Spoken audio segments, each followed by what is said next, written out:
The question of how the Republican Party and Donald Trump landed on such a terrible running mate is worth discussing, not just because JD Vance is such a strange character, because the process reveals something. First, clearly, Vance was chosen at a moment when the Republican optimism was very high and they felt they were going to win big, possibly in a landslide.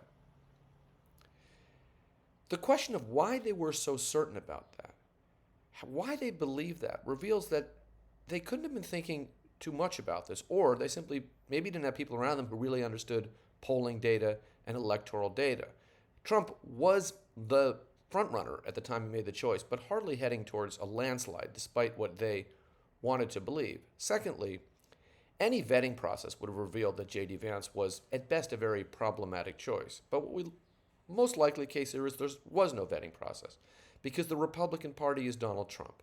And what Donald Trump wants, Donald Trump gets. And no one in the party is able to have a conversation with him that one might have from one adult to another. And the reason for that is obvious that says, look, I know this is what you want, but isn't going to get us to where we need to be. But Vance was chosen, and now the Republicans have to live with that. And that tells us a lot, not about Donald Trump, but because I always knew that, but just the extent to which he has taken over the party. And there really is no one left in the room, not who's anti-Trump, but who has any real experience with politics other than with Trump.